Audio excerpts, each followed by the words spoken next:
Hey, this is Natalie Achonwa, and welcome to Nat Chat, which is my new weekly talk show where I'm going to feature, interview, and highlight some people and their passions.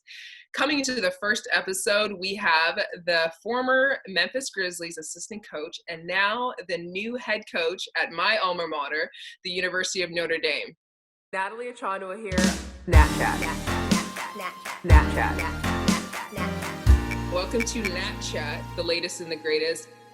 Hey, Coach Ivey, welcome to Nat Chat. Thank you for joining us today. I know we go way, way back, so I wanted to start with first saying congratulations on your new position, but also just let's chat. Let's get back. What have you been up to?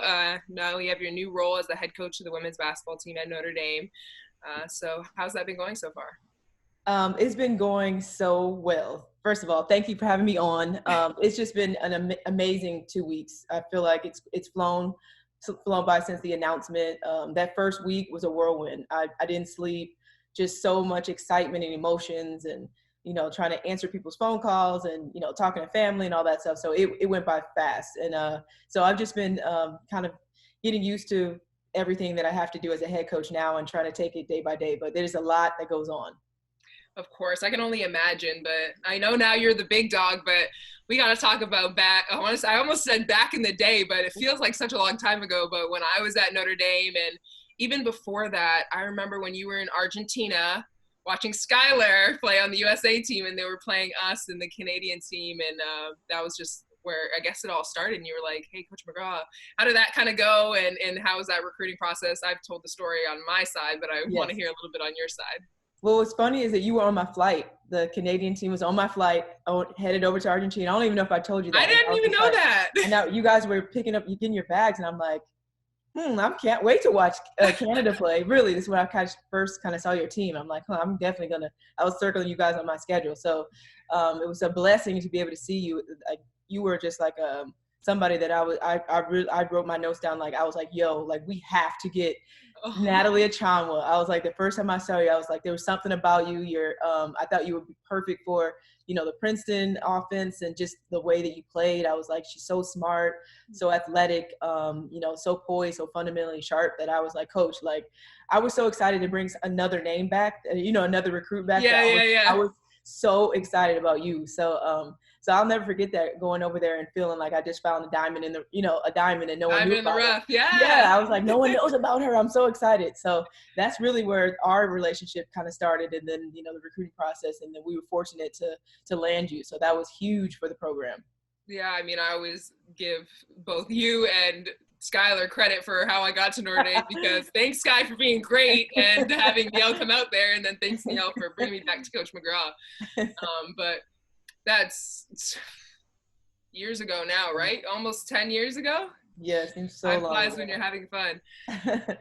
But talking about a little bit about leading into Notre Dame here, you mentioned a little bit of Princeton office. I'm curious, like, have you developed what your thought is in terms of what you're going to be running on offense, how your defense, like what's your game plan? Have you got that far yet, or where are you at in that point? Yeah, I'm in the beginning stages, but I know it's going to be a little trickle of kind of Coach McGraw's system, what I've learned for my entire life, and a little bit of kind of what I've learned this past season with the Grizzlies. So you're going to see a little bit of the same type of style. I want to be up-tempo fast. I want to score a lot of points, get out in transition, and, defensively, basically the same type of systems, just man-to-man, and hopefully, have my counter, maybe 2-3 zone that I've been taught. So you'll see very similar styles of Coach McGraw, but just a little bit of some things that I learned from the NBA. So hopefully I can mirror, bring the two together. And it's something that the girls translates well on the women's side. So I'm hoping. I think you have such like a unique perspective, of course, being mentored and having so many years under Coach McGraw, but then also taking that year kind of break and heading to the NBA. And that's like a whole eye opener. I can only imagine the knowledge you gained there and able to bring it. So I'm excited for a Niele Ivey Notre Dame basketball, see what that's going to look like. But I wanted to play a little quick game here. It's called Niele or Nat.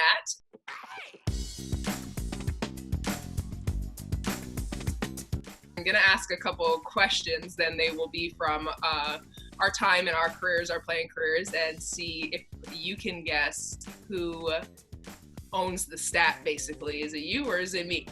So let's see how you do. Question number 1 is, during our respective senior seasons, who averaged more points per game? Nat. I'm going to go with you. And let me see. My people are sending me answers here. I won. Apparently, I averaged 14.9 points and you averaged 12.1. Okay, so 1-0 for you. Second question, who had the higher career free throw percentage at Notre Dame? I don't even remember. I'll say me for that. Yeah, I'm going to say you too as well. And you were right. Well, we both were right. So you're 2-1. You averaged 77.7 and I averaged 72.3. And that is terrible, Natalie. You made it when it counted, trust me. Yeah, I was going to say, I remember when Coach McGraw used to say like, oh yeah, you can shoot threes if you shot more than 75%. And that's probably why I didn't shoot three. Question number 3. There's a quote from Coach McGraw, and it is, she's funny, she's charming, and she can be honest and tense at the same time. So she's able to flip that switch, which a lot of people can't do. I'm going to say she said that about you because I am not funny. I'm going to say she said that about me too. I was going to say, yep. Okay, yep, she did say that when you were announced recently. So, okay, winning still. That was a good one. Question number 4. Who has more Instagram followers? You, Nat. I'm going to have to go with me. I win one. Clearly doesn't have to do with real basketball. That's why. And the last question, question number 5. Who scored more points during their sophomore season with the Fever? You. I saw it my second year. I would say you. Yeah, me? Okay.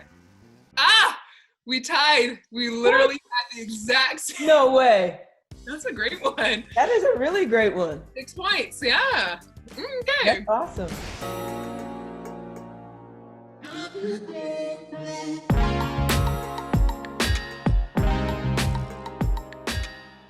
Touched a little bit about the whirlwind of emotions that were going on, but I want to start before that. Coach McGraw, I have talked, and I know you have talked plenty on Coach McGraw and what she means to you, what she means to me, what she means to Notre Dame, the city, the program, the world, everything. Right. But I want to take a little bit of a funner side. I want to know your favorite Coach McGraw memory. I'll tell you mine after, but I want to know if you have any funny, little quirky, what happened with Coach McGraw behind the scenes. Give me something.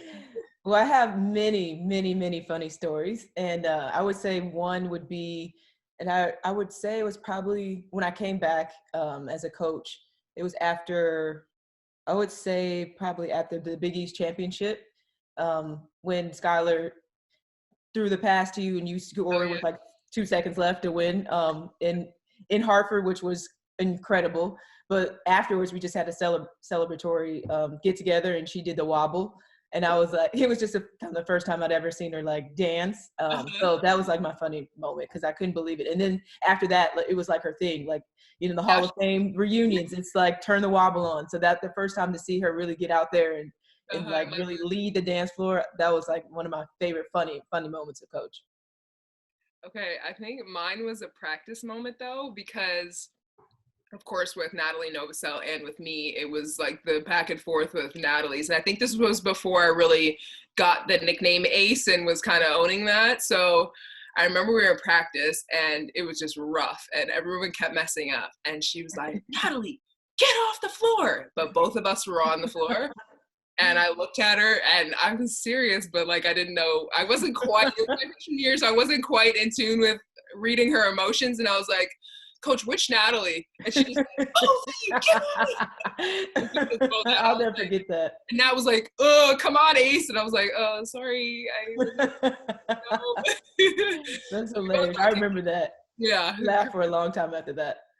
But love her. But now transitioning more into you now in this head coaching role, what are you most looking forward to about now having your own program? This is your first time being a head coach. You've had plenty of experience at the assistant role, recruiting role, all of the above.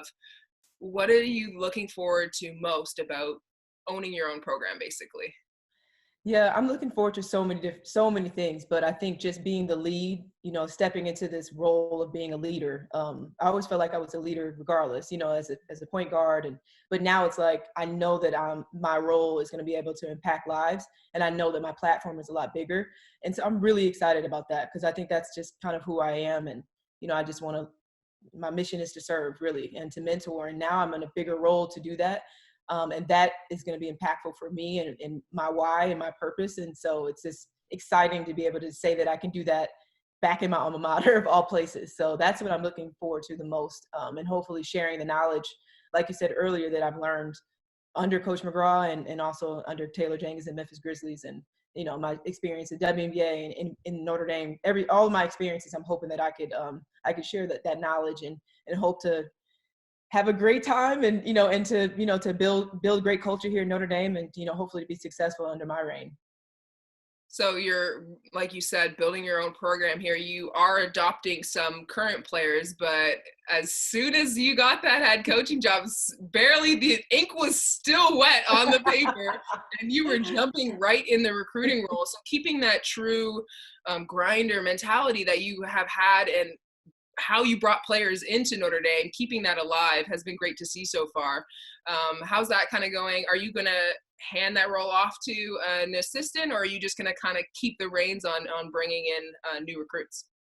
Yes. Well, I was super excited that was a great first week. Everyone could say I was just very blessed. And I think it's just because of the relationships that I had built prior to. So that was just very fortunate timing wise. So I was really excited about that. Future definitely looks bright. So I'm super excited about, adding some really great pieces to the future. But I think I'm always going to have my hands in the recruiting part, just because I think that's what I love to do. And I know that it's a strength of mine. But then I'm just going to have to find a way to kind of let go and delegate a little bit more so, but I definitely still want to be a big part of it. I think it's really important, I'm saying, like, relationships are so important, and I'm definitely going to that's going to be a huge role that I play moving forward, even in this head coach role.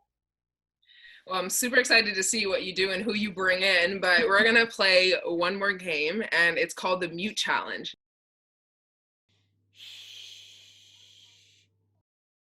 I'm actually going to mute my mic, and I'm going to try to, well, I guess it would be like the whisper game kind of, but I'm going to try to say words and you have to guess what I'm saying. Okay. So I'll mute them and let's see how many you can get right. There are 6 of them, and they're all basketball-y related, so hopefully not too tricky, but let's start with the first one. Fighting Irish.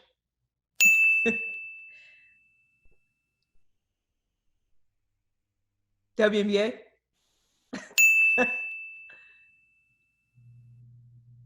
Indiana Fever. Rebound. Defense.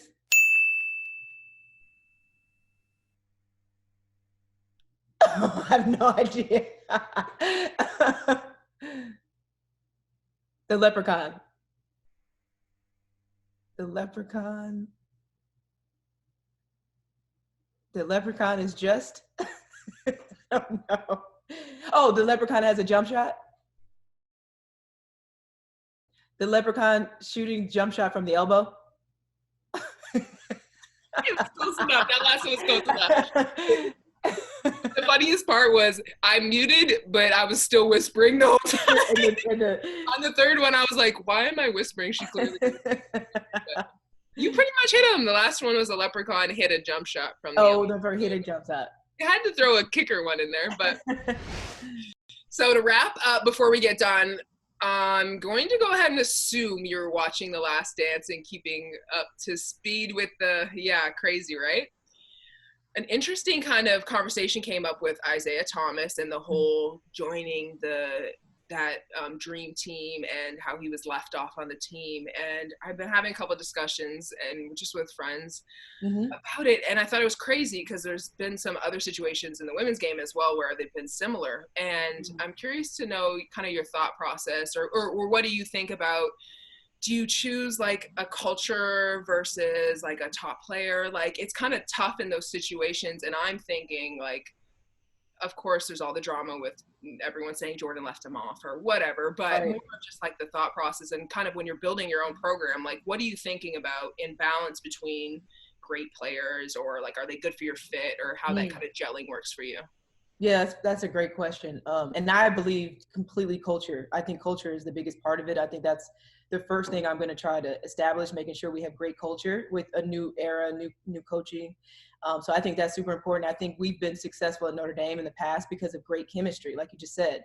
And I identified that for Coach McGraw, having there are probably some great players that number one, number two in the ranked, highly ranked. And I just didn't think that they would be a great fit for her system in the Notre Dame system. So I think having the right players, great fit is very important. So I'm gonna go with culture and chemistry over talent, really. I mean, talent's gonna take care of itself, but if you don't have the right high character type fit, it's not gonna be a fit on the court, and there's not gonna be really good synergy. And I think that's what it's all about. Success is about having great teamwork and people that want to play with each other. So I would go with culture over talent.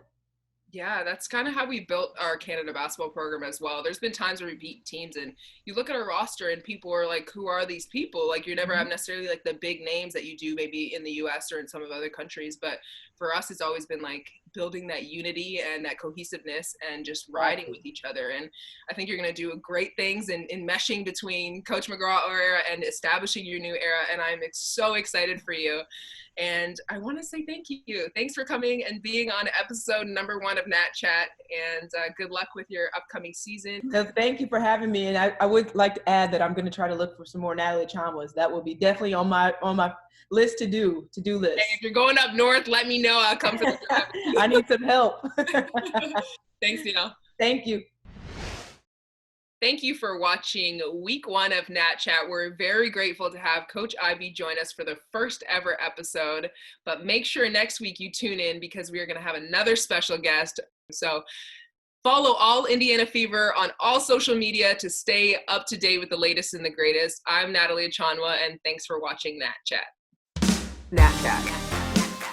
Nat Chat. The latest and the greatest.